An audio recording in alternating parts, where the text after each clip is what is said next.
समर्थन करके मेरा वाणी को विराम देता हूं। धन्यवाद। धन्यवाद। धन्यवाद। माननीय सदस्य श्री रघुराम रेड्डी जी। रघुराम जी। Thank you, Speaker, sir. I rise to oppose the Union Budget 25-26, which was an opportunity to address the pressing economic challenges facing our country.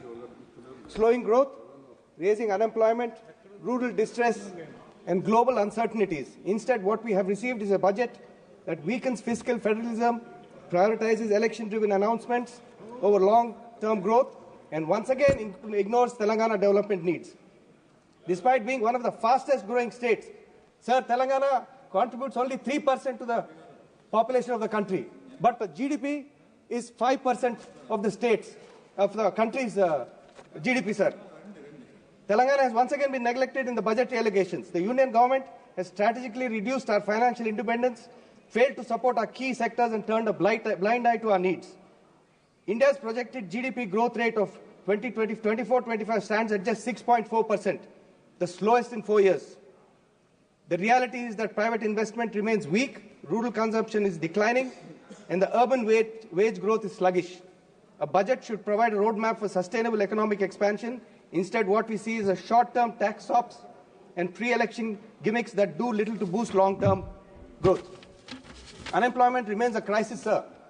The government may claim to a rate of 3.2%, but private estimates put it at 8.05%, with youth unemployment significantly higher.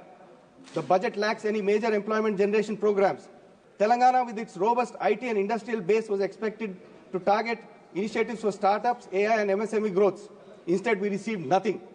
Interest payments now consume a large part of the revenue receipts in 24-25 with no room for productive spending, sir. In 23-24, India exported 39 billion USD, while imports were 66 billion USD, which is a negative trade balance. Even MSCs, which employ 120 million people, have seen wage growth of only 13%, while inflation remains at 5.5%, eroding real income. In fact, 19,828 MSCs have shut down during 2023-24. The government speaks of rural prosperity, but has ignored Telangana's pioneering irrigation efforts. There is no support for major projects like Parbur-Ramgareddy lift irrigation scheme, despite it being 10 times bigger than the Koshi Canal project in Bihar that has received funding. The DPR was submitted in 2022, sir. The Bayaram steel plant has also not figured in this budget. There is a 180 crore pending grant under the AP Reorganization Act 2014, which remains unpaid under various heads. Chili grown extensively in Telangana, which is one of the largest consumed spices, does not get a board, but Bihar gets Makana board. If this government truly cares for farmers, why is Telangana, one of India's largest agricultural states, being ignored? A request for a sanction of 25 lakh houses and 10 lakh houses under the PMAY and the PMAYG programs was also ignored. Instead of investing in self-sufficiency, India remains the world's largest importer of edible oil, sir, particularly soybean and palm oil.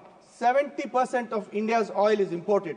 The budget fails to provide a strategy to boost domestic oilseed production, hurting our farmers while increasing import dependence. Imported pulses are at a high in the last 6 years, some of which are imported duty-free. Despite Make in India push, India's manufacturing sector just contributes 2.6 to global manufacturing output. The government's talk of an Atmanirbhar Bharat, where is the actual support for manufacturing hubs like Telangana? Telangana has exhibited a robust economic performance. The below figures highlight Telangana's expanding economic base, its significant role in contributing to the nation's tax revenues. Like I said, 3% of India's population, but accounts for 5% of India's GDP. The state collected 5,211 crores GST in February 2025, making it the first time that monthly collections surpassed 5,000 crores. In anticipation of the union budget, the Telangana state government submitted proposals totaling 1.63 lakh crores to fund key infrastructure development projects. A significant allocation was sought for the construction of regional ring road to improve connectivity around Hyderabad. This has not received any funding, sir. Hyderabad metro rail expansion. Funds were requested to extend the metro rail to accommodate the city's growing transportation. No funds, sir.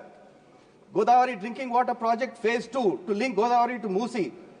The state aims to revitalize Musi river area, enhancing urban growth and environmental conditions. No funds, sir. Telangana being an IT hub for information technology, anticipated funds to develop the ITIR near Hyderabad, intending to boost state IT industry and generate employment. No funds, sir, for this too. National Institute of Design and National Institute of Rural Development, no funds, sir, again. Industrial growth and infrastructure, approximately rupees 34,000 crores was proposed to boost industrial development, enhance logistics, and support the growth of pharmaceutical sector. This was also ignored, sir, along with a long list of pending proposals of the Telangana government. So the world is facing a turbulent trade war, supply chain disruptions, raising protectionism, but this budget fails to equip our industries to tackle these challenges. India's trade in goods and service as a percentage of GDP has declined, sir. Instead of boosting exports, the budget focuses on import duties reductions that benefit select industries while doing little to encourage self-reliance. Financial inclusion remains a challenge, sir. Despite improvements, a significant portion of India's rural population lacks access to formal banking service. There is no concrete allocation for increased access to credit for rural entrepreneurs or for empowering SHGs and small business owners in Telangana. The budget continues to the trend of discriminating against southern states, sir. Southern states, sir.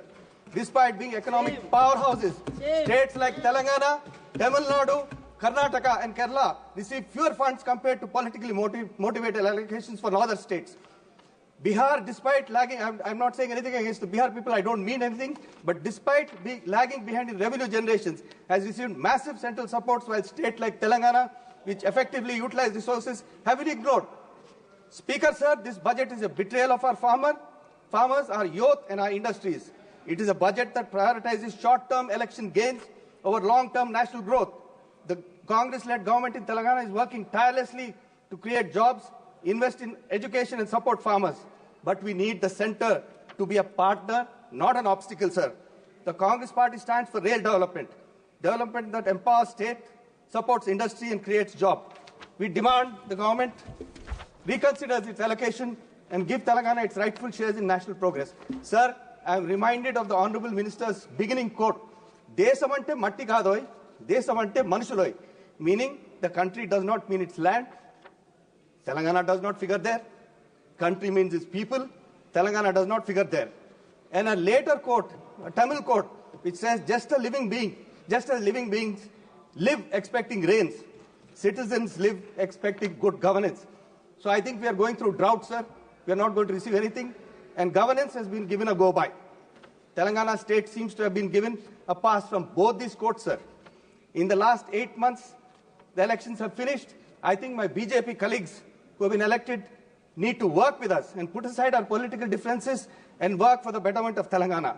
How long are we going to be penalized for the earlier government's misdeeds? Speaker, sir, this is time we put aside our differences and do for something for the Telangana state. The country is something, the Prime Minister made a statement that it's inclusive. Doesn't look like it's included anything, sir. I will close by saying, kill not the goose that lays the golden egg, sir. I'm talking about the southern states. Thank you.